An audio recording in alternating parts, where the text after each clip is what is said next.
السلام علیکم۔ ہمارا آج کا ٹاپک ہے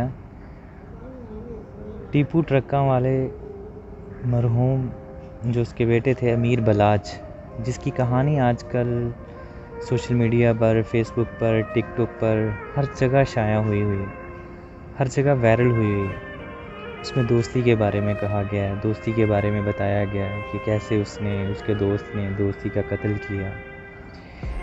اس میں ہمیں امیر بلاچ کے جو امیر بلاچ ہے گڈ ٹرانسپورٹ کمپنی کا مالک، اس کے قتل کی جو کہانی ہے اس سے ایک بات تو ثابت ہوتی ہے کہ ہمارے اندر جو ہمارے آس پاس جو آستین کے سانپ ہوتے ہیں ان کو سمجھنا بہت مشکل ہوتا ہے۔ جانتے ہو کیوں؟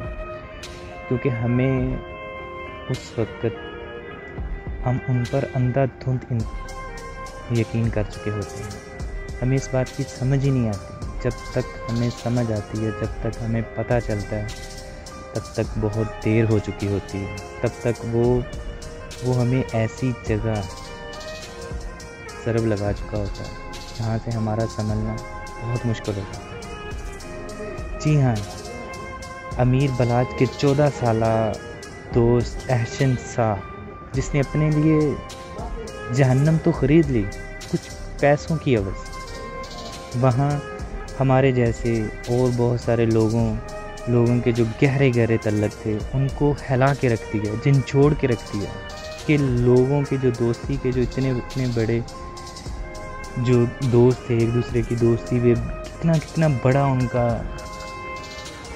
ایک دوسرے پہ اعتماد تھا، وہ سب کچھ ختم ہو گیا۔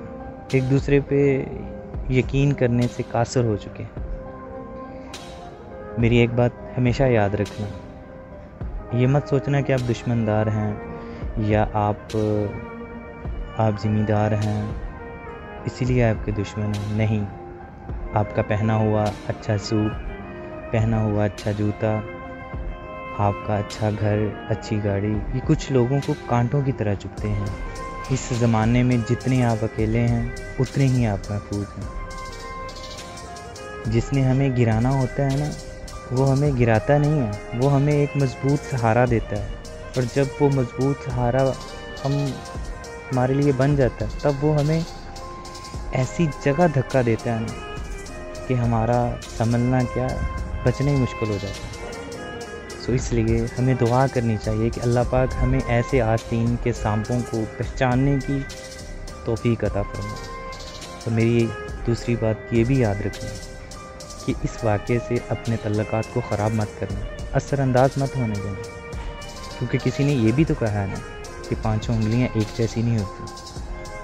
اور دوسری بات، کبھی بھی وہ حضرت علی رضی اللہ تعالیٰ عنہ کا ایک قول ہے نا کہ جس کا دوست مر جائے یا جس کا دوست اسے چھوڑ جائے تو سمجھ جانا کہ اس کی آدھی سے زیادہ زندگی ختم ہو گئی۔ اور وہاں بے وفا کے بارے میں بھی کہا گیا کہ بے وفا دوست، دغاباز دوست، بے وفا پیار اور سانپ، یہ تینوں چیزیں جہاں ملے نا ان کو مار دو۔ کیونکہ یہ کسی کا گھر خراب نہ کر سکے۔ ایک جو دوست ہوتا ہے، ایک پیار ہوتا ہے، ایک سانپ ہوتا ہے، اگر یہ تینوں کسی کو لڑ جائیں گے تو پورے کا پورا خاندان تباہ ہو جاتا ہے۔ تو ایک ہی خاندان کو تباہ ہونا چاہیے، آئندہ اس کو موقع نہیں ملنا چاہیے کہ یہ کسی اور کے ہاں کچھ کرے۔ پلیز اپنے تعلقات کو خراب مت کریں، پہچاننے کی کوشش کریں، جاننے کی کوشش کریں، دیکھیں آس پاس یہ جو ہمارے آس پاس ہیں یہ آستین ہیں یا ہمارے لیے فرشتہ ہیں۔ یہ نہ ہو کہ ہم اس واقعے کی وجہ سے اپنے فرشتوں کو کھو دیں، کہ دوست فرشتوں کی مانند بھی ہوتے ہیں۔ تو کسی نے کہا تھا نا کہ مجھ پہ حالات بہت برے آنے والے ہیں، برے حالات میں ہم کیا کریں؟ تو آگے سے جواب ملا تھا، اگر آپ کے پاس وفادار دوست ہیں تو کبھی برا زمانہ آ ہی نہیں سکتا۔ اللہ تعالیٰ جن کے ہاں اچھے دوست ہیں